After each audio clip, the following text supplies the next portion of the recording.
आके कोई यूजीसी या फिर किसी भी सरकारी पद पे बैठता है, इतनी मेहनत के बाद कोई सरकारी पदों पे बैठता है, तो वो कैसे लोगों को इस इंटरव्यू के थ्रू ले रहे हैं। कैसा तकनीकी खराबी है कि ये लोग इतने आराम से भ्रष्टित हो जाते हैं और पेपरों को लीक कर देते हैं। कि इस तरीके के मेडिकल इंस्टीट्यूशन का काम आसान करे, हेल्थ इंफ्रास्ट्रक्चर को इस तरीके से बनाया जाए कि डॉक्टरों से बोझा हटे। और ये बोझा हटाने का ही काम था, जो नीट से बच्चे जाते हैं ये भी फिर काम में लगते हैं। हम यही कहते हैं कि युवा बहुत परेशान है, हर एक छात्र बहुत परेशान है कि शिक्षा किस तरफ जा रही है। अब मुझे पढ़ना बहुत पसंद है, पढ़ने से ऊपर कुछ नहीं है, मगर अपने परिवार पे मैं और बोझ नहीं डाल सकती और इस वजह से मैं दुनिया छोड़ के जा रही हूँ। और ऐश्वर्या ने सुसाइड किया, ये मेंटल प्रेशर बनता है। अब आप देखिए कि दिल्ली में 2019 के टाइम पे एक सीए का आंदोलन चला था, जिसमें सबसे पहला जो सबसे गंदा वार हुआ था वो था जामिया के छात्रों पे। उनके माँ बाप की किस तरीके की मानसिक स्थिति होगी कि इसी शहर में ये सारी चीज़ें हो रही हैं, उन पर कोई काबू नहीं हो रहा है। और वही बच्चे कैंपस के अंदर भी इसी तरीके का सांप्रदायिक ताकतें आ चुकी हैं और कैंपसों के अंदर भी इसी तरीके का माहौल बना जा रहा है। आप देखेंगे कि जो ग्रुप्स बने हुए हैं व्हाट्सएप ग्रुप ऑनलाइन एजुकेशन के, उसमें दिन भर दिन कुछ ना कुछ किसी तरीके के इस्लामोफोबिक मुसलमानों के खिलाफ कुछ ना कुछ की बातें चलती रहती है और बोलते रहते हैं। पढ़ाई जितनी मुश्किल हो जाए उतना अच्छा, सिर्फ एक तबके के एक वर्ग के बच्चे ही आगे जा पाए, इकोनॉमिक वर्ग के जो अपर क्लास के लोग हैं वही लोग आगे जाके पढ़ पाएँ और बाकी सारे लोग फैक्ट्रियों में काम। क्योंकि बच्चे जब ज़्यादा पढ़ेंगे तो वो ऐसी जॉब्स डिमांड करेंगे जहाँ पे पैसे भी उन्हें ज़्यादा चाहिए, सवाल भी करेंगे, सीखेंगे भी, सब कुछ होगा। और पर अगर इस न्यू एजुकेशन पॉलिसी के लाने के बाद पढ़ना मुश्किल किया जाएगा, अलग अलग टाइप की नंबरों का मामला नहीं है। ये नंबर सबके अपने आप ही बराबर हो जाएंगे जब सब लोग बराबर स्तर पे आके खड़े हो जाएंगे, और वो करने के लिए रिजर्वेशन की ज़रूरत है, ये नंबरों का मामला नहीं है।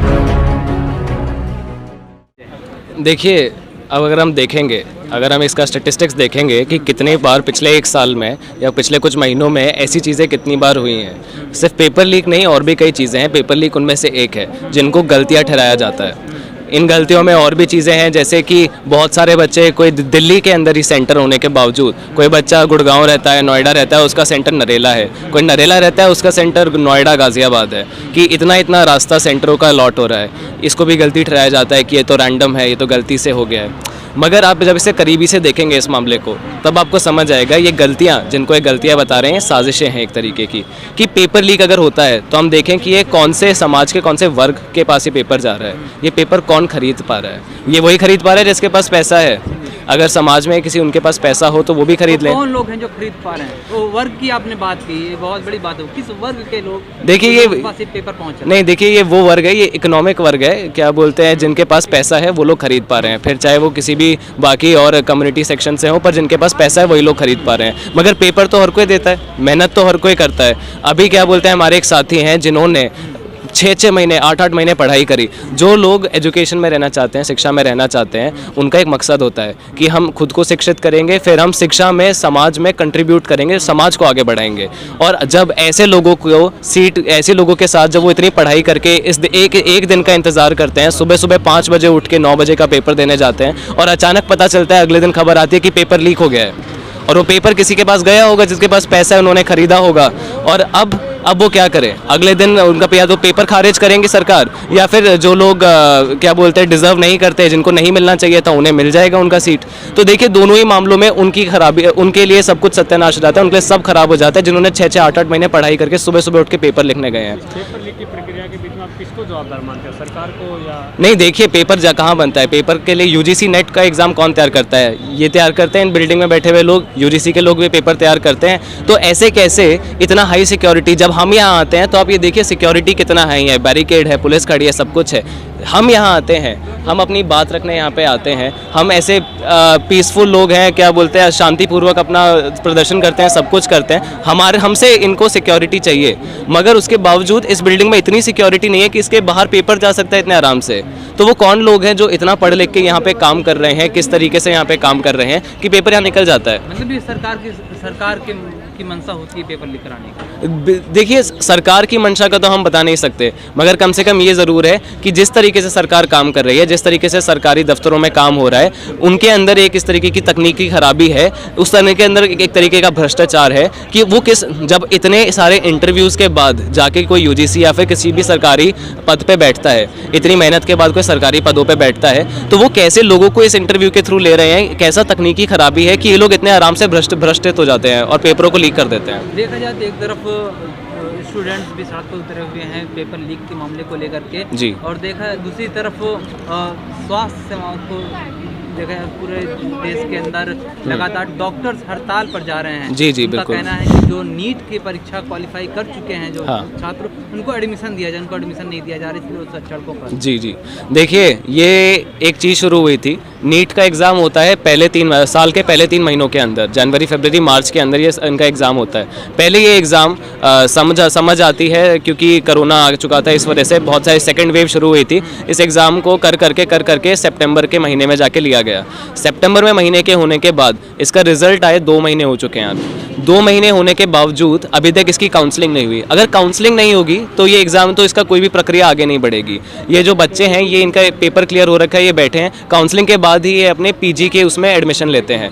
और ये लोग एमबीबीएस करे हुए लोग हैं, ऐसा नहीं है कि ये पोस्ट ग्रेजुएशन वाले हैं, ये डॉक्टर्स हैं, इनकी ज़रूरत है। रेजिडेंट डॉक्टर्स का जो हड़ताल चल रहा है ये वहीं पर जाके लोग रहते हैं और ये डॉक्टर्स भी हैं। एक तरफ देश में महामारी का चल रहा है, जिस तरह से अब कोविड-19 के बाद अब एक इसका नया वेरिएंट, नए वेरिएंट आ रहे हैं। आ गया है। ओमिक्रॉन की वजह से अब दिल्ली के अंदर भी येलो अलर्ट लगा दिया गया। ऐसी स्थिति में जब डॉक्टर हड़ताल पर चले जाएंगे, क्या स्थिति ज़्यादा भयावह नज़र नहीं आ रही आपको? बिल्कुल बिल्कुल, हमें तो इस बात का डर है कि ये क्या बोलते हैं, मगर हम इसमें हम भी लोग क्या करें। हम तो चाहते हैं कि मतलब इस तरीके से डॉक्टरों के साथ बर्ताव ना हो। अब आप देखिए कि क्या बोलते हैं, पहले ही डॉक्टरों के ऊपर इतना बड़ा बोझ था। जब से कोविड शुरू हुआ है तब से हम इतनी सारी तस्वीरें देख रहे हैं कि किस तरीके से उस एक सूट में 24-24 घंटे डॉक्टर काम करते रहते हैं, क्या उनकी हालत हो जाती है, क्या पूरे हमारे मेडिकल इंस्टीट्यूशन की स्थिति है आज के टाइम पे। उसके बावजूद जहाँ पे सरकार का काम क्या होना चाहिए कि इस तरीके के मेडिकल इंस्टीट्यूशन का काम आसान करे, हेल्थ इंफ्रास्ट्रक्चर को इस तरीके से बनाया जाए कि डॉक्टरों से बोझा हटे। और ये बोझा हटाने का ही काम था। जो नीट से बच्चे जाते ये भी फिर काम में लगते हैं, ये बोझा हटाता है। जो रेजिडेंट डॉक्टर इस टाइम पे बहुत सारा उसके बोझे के अंडर है, उसको बाहर निकालने के लिए। तो आज के टाइम पे क्या बोलते हैं, तो बहुत खतरनाक बात है कि डॉक्टर भी अपनी मांगों के लिए जब स्ट्राइक पे बैठ चुके हैं और सरकार कुछ इंटरेस्टेड ही नहीं है, उनकी रुचि ही नहीं है इनके लिए कुछ करने में। सरकार ने उनको लिए तो फूल की वर्षा भी कराई थी, थाली और ताली भी बजवाए थे, क्या ये कम था क्या? जी देखिए, अब हमें ये सवाल डॉक्टरों से ही पूछना चाहिए। हमारे लिए तो ये मजाकिया बात है कि इतने बड़े बड़े हेलीकॉप्टर में तेल खर्चा करा के पता नहीं किस किस चीज़ों पे क्या क्या खर्चा होता है हमारे देश में। और जहाँ खर्चा होना चाहिए, जहाँ थोड़ा सा पैसा अगर पहुँच जाए तो ना जाने कितना आसान हो जाए लोगों के लिए जीना कितना आसान हो जाए। उसमें ये हेलीकॉप्टर से फूल की वर्षा करा के बोलते हैं कि ये हमारा डॉक्टर के हमारे कोविड वॉरियर हैं, इनके लिए हम इनको सलाम देते हैं। सलामी पेश करने से उनका काम आसान नहीं हो रहा है। उनके लिए असली सलामी वही है जब आप उनका काम आसान करेंगे, उनकी मदद करेंगे, उनके हाथों हाथ चल के उनके साथ कोविड वॉरियर बनेंगे। ये थोड़ी ना है कि उन पे ये बोझा रहना चाहिए। जब देश के अंदर धर्म संसद लगाया जाए और किसी एक खास समुदाय के प्रति नफरत वाली बातें की जाए, जब देश के राष्ट्रपिता महात्मा गांधी को गाली दी जाए और गोडसे की पूजा करने की बात की जाए, ऐसे स्थिति में इस देश का जो युवा है, नौजवान है, जो शिक्षा हासिल करना चाहता है, जो शिक्षा के लिए लड़ रहा है, वो इन चीज़ों को कैसे देखता है?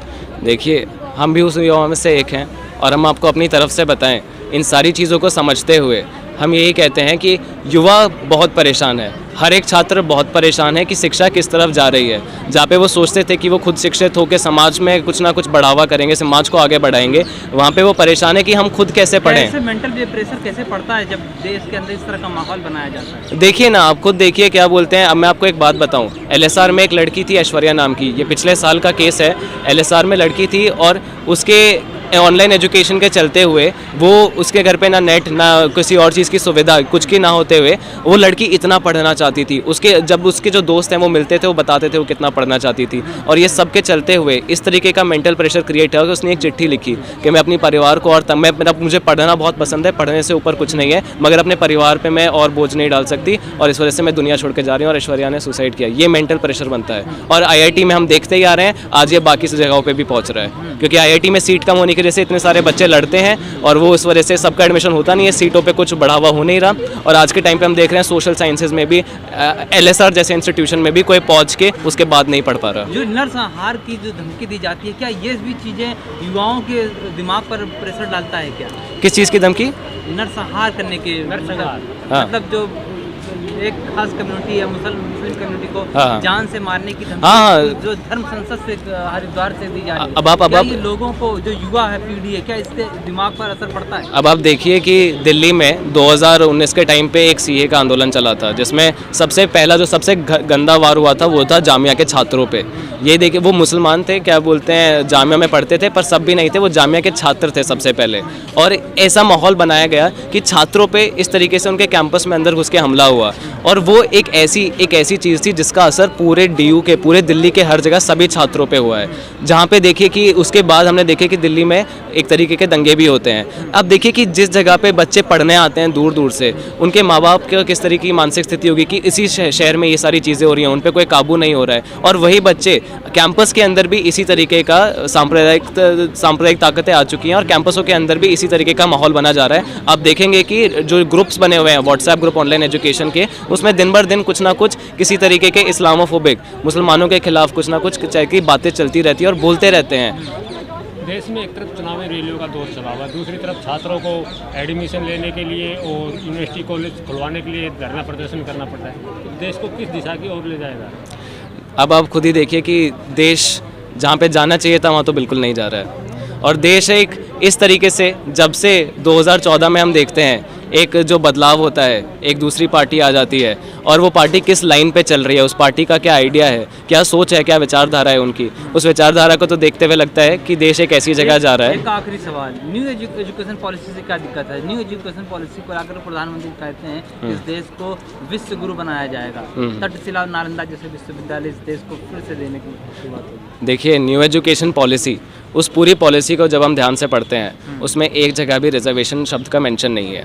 उस पूरी पॉलिसी में सिर्फ यही दिखाया जा रहा है कि किस तरीके से जो हमारा डेवलपमेंट का आइडिया है वो एक अमेरिकी आइडिया बन चुका है। ये नहीं देखा जाता कि भारत में क्या स्थिति है, भारत में क्या कंडीशन है। एक अमेरिकी आइडिया पे न्यू एजुकेशन पॉलिसी लाई गई है, और अमेरिका में भी इस तरीके से, भले ही वहाँ पे हमें दिखने में अच्छा लगता होगा, मगर वहाँ भी जो एजुकेशन का सिस्टम है बहुत ख़राब किया जा रहा है। और इसी तरीके से यहाँ पे कोशिश है न्यू एजुकेशन पॉलिसी के द्वारा कि रिजर्वेशन ख़त्म करने की।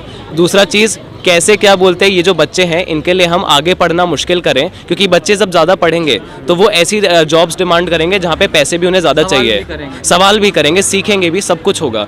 और पर अगर इस न्यू एजुकेशन पॉलिसी के लाने के बाद पढ़ना मुश्किल किया जाएगा आगे, कि पढ़ाई जितनी मुश्किल हो जाए उतना अच्छा, सिर्फ एक तबके के, एक वर्ग के बच्चे ही आगे जा पाए, इकोनॉमिक वर्ग के, जो अपर क्लास के लोग हैं वही लोग आगे जाके पढ़ पाएँ, और बाकी सारे लोग फैक्ट्रियों में काम करें। इस पॉलिसी के अंदर स्कूलों में, स्कूल के बच्चों को भी चाइल्ड लेबर को शुरू करने का एक वो साधन है, एक तरीके से एंट्री है इस जगह पे। व्यवस्था आ जाएगी क्या?